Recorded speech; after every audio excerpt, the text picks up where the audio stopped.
Hey, Bodacious Beast, welcome back to my channel. My name is Scottyallenday. Are roadies better off today than the roadies of the 70s, 80s, and 90s? Why were roadies often called dirty, smelly lowlifes? What kind of a reputation do roadies even have? Did roadies interact with the band? What was a roadie's job like? Well, follow through me with the next video, and I'll tell you everything that I know right now about roadies. I spoke with a friend of mine the other day, and he's been a roadie since the 70s. He has traveled with just about every band on the planet. Russian bands, Japanese bands, bands from Europe, bands from Italy, bands from South Africa. If there was a band out there, and there was a band that did a tour, he toured with them. He toured with the best of the best of the best. He's been a show boss, he's been a stage boss, he's set up stages, he's built lighting. He's done it all. And we had a big conversation because he was in town the other day, and I asked him about today's roadies. And, you know, it'd be kind of nice just to put a video together about it. So the roadies of the 70s, 80s, and 90s were basically the pioneers of the concert era. I mean, the rodeo circuit had been around for quite a while. You had some of the sounds in the 60s, but it wasn't a big thing back then. I mean, you had your beach concerts, you had, but to fill an entire stadium with screaming fans, to go as hardcore on the road as what they do today, took a lot of work. So the riggers in the 70s, 80s, and 90s, the roadies of the 70s, 80s, and 90s were basically just roadies. They had one title, and they did everything. You had some people that specialized in different things, and that was pretty much me. I like to be up there in the rafters, swinging around, basically asking for a death wish. I swung around in the rafters, I climbed the ropes to work on the lights. I did just about that. But basically what happens now is all the old dogs back from the 70s, 80s, and 90s that did a lot of massive touring around the globe are now pretty much stage bosses. They know what to do. They know how to set it up. They know if everything goes into a catastrophic failure. They know if a trailer ends up missing and they're missing the lights. They know how to be able to set that up and get it done and get it put together before the shows comes in. Before the show's ready to go. So that was one of the big things about 70s, 80s, and 90s, is when we needed to get a stage put together, and half the stage is missing. We knew exactly what parts to get, where to go and get it, how to get it, and get it onto that stage, and get it up and get it running before that concert's ready to rock and rumble. So that was pretty much the big kahuna on that. Is when something was missing, we knew how to fix it, we knew how to get it back together. Like I said, it was a rigger. I was up there in the rafters, doing spotlights, setting up backup amps. If we were doing a center stage, we were always securing the center stage with more guy lines, more chains, more ropes, to be able to make sure that stage wasn't going to move anywhere.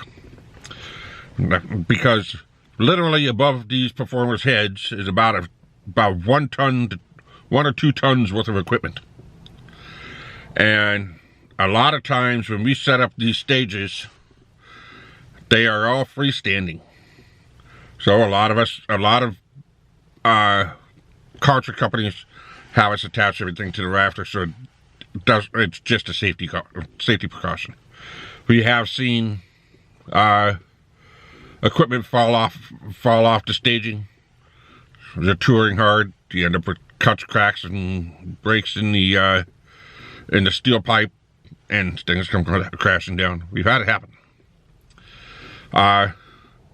Everybody knew what to do with lighting. Everybody knew what to do with electric and sound.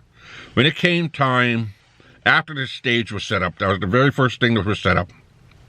After the stage was set up, everybody put on gloves, and we were pulling about 1 ton worth of wire. There's more wire that is pulled for a concert than a school building, pretty much.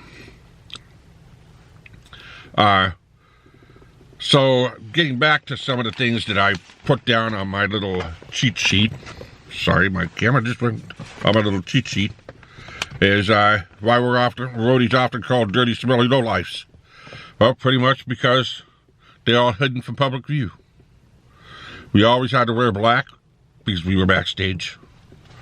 We always dirty, smelly. Well,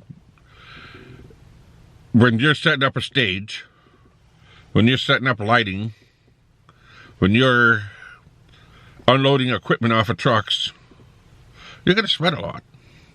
It's like powerhouse lifting at the gym for 6 hours straight. But dirty, smelly lowlifes, well, you're thinking about, well, they're there with the band, they're sleeping in trailers, they're in sleeping bags. Nobody knows where they came from. They're all probably druggies, whatever.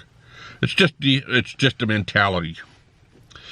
And so getting back to most of it, it was a pretty good lifestyle for those that accepted it. It's a tough lifestyle. It's a grueling lifestyle, but for those that accepted it, it was a good lifestyle. It was positive. So working on the set, working on the stage, that was a big thing back then. We just made sure that when the stage was getting ready to go, when the concert was getting ready to go, when it was showtime. And this goes for the same for the circus, it goes the same for a magic show, it goes for the same for just about anything that has to do with entertainment. There was always the set. So all the roadies would get out of their day clothes. They would get into their jumpsuits. Pretty much every jumpsuit was pitch black. There was no emblems, no decals, no nothing. It was pitch black, and we had to wear black shoes. We could wear a black ball cap if we wanted to. We could wear a beanie if we wanted to, so long as it's black. We were not allowed to wear any type of color at all. The reason is, well, I can give you a simple reason for it. If, let's say, James Hetfield is out there, blowing away on his axe, and he busts 3 strings, and he just finished the song, and he takes the guitar off, and he puts it onto the stand, and the guy comes out in hot pink pants and a tie-dye shirt and a whirly copter beanie. Is that going to take the attention away from James Hetfield? Is that going to take the attention away from Metallica, the band? Of course. These people will start looking for a punchline, start trying to figure out why this loud person is getting on stage. No, solid black. No attention, no nothing. Back in the day, we were allowed to smoke backstage. We drank beer all night long. I was underage and I was drinking beer backstage while I was working on the set. When we started our day, it was as soon as the sun broke out, we were out there. We were on the stage. Even if the stage was set up and we were ready to go, there was still a lot of work to be done. When a show normally gets sold out and the demand of the tickets is still there, they can put in for 2 days. And when they do a 2-day concert, the roadies are all required to report to work. And normally it's like about 10 o'clock in the morning. The show is probably going to be about 6 o'clock at night. But the thing is we have so much work to do and so much maintenance to get done. We'll show up there at 10. The first thing that's going to go out is going to be the welders. The welders, and then they're going to have 1 or 2 roadies with them, getting them the equipment. The welder's going to be climbing on the set, climbing on the stage, getting all the cracks and breaks done, reinforcing the lighting. The people that were familiar with the lighting, on the second day, they're going to pull all the lights down. They're going to double check and make sure all the lights are taken care of, all the connections are taken care of. If there's any bad connections, we replace them. We replace all the bad plugs. We replace all the bad cam locks, and it's just ongoing. Even if let's say a light cover, which is normally black, is scratched, we'll take the assembly apart, we spray paint it black, let it dry, and then it'll be back up on the stage before everything is done. Those that are working with sound will be working on the soundboard. We'll take care of the soldering. We'll make sure any minor repairs are done. All the amps, we go through every single amp. We make sure if you need additional holes drilled in. Our what do we call it? We call them electric surgeons. And the electric surgeons would take care of distortion pedals, guitars, keyboards, drums, anything that has to be done with making the sound. And we joked about that quite a bit, and we said that they were basically instrument surgeons. And, you know, that was their thing. And a lot of times when these people worked on these players' personal guitars, they knew the band members personally. If we were there for 2 days, we could normally get about 80% of all their costumes, outfits, whatever they wear on stage, out to the dry cleaner and back before the second show. We'll get them out when we get there. They'll have what they want to wear for that show, and then we'll get all the other stuff out and back, and everything's clean. That's half the reason why a lot of times they'll do a second show, is because if they could be able to get all of their support for the band taken care of in that city, they'll book a second show or even a third show. They'll book that second show or that third show, even if they need maintenance on the buses, on the vans, on the trucks. If they can get everything done, they'll book 3 shows. If they say, "Oh no, we don't have it," and half the stuff is in there, they're off to the next city. So that's pretty much what it is. But today, they have a traveling diesel mechanic. Today they have actually they have 1, 2, 3. From what I heard, there's about 4 vans that are in 4 different cities, or 4 or 5 different corners of the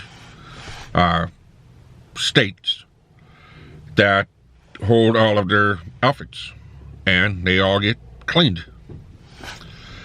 So like I said, we worked from sun up till sundown, and when we were all done and it's time for concerts, we'd either get into our solid blacks, or if we were selected, we do security detail. Back in the 80s, everybody was security. If we had solid blacks, we didn't start doing solid blacks until about the 90s. Just about everybody that was doing stage had a security shirt on, or had a band jacket on, or whatever. We all supported the band. If somebody had a problem with the band, they're gone. But everything that we did was to support the band. If somebody was out of smokes and they say, hey Scotty, here's some money, we need you to do smokes, we need you smokes and a beer run. I just say, okay.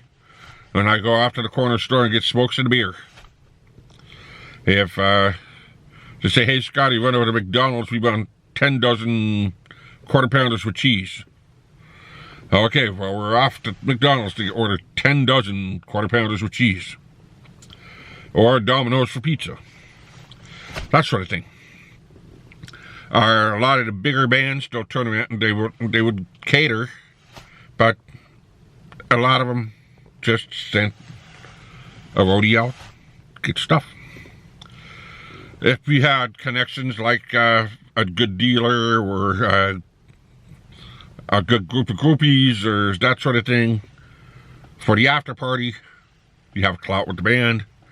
You got to be able to hang out and party with the band. I got another story that I'll be doing a little bit later on, but let me stick with this one right now because I thought it was a fun one to do. So if you have any other questions, please drop me a comment in the comment section. Let me know. If you're new here, hit that subscribe button, hit that notification bell so you don't miss another video. And until next time, keep on rocking.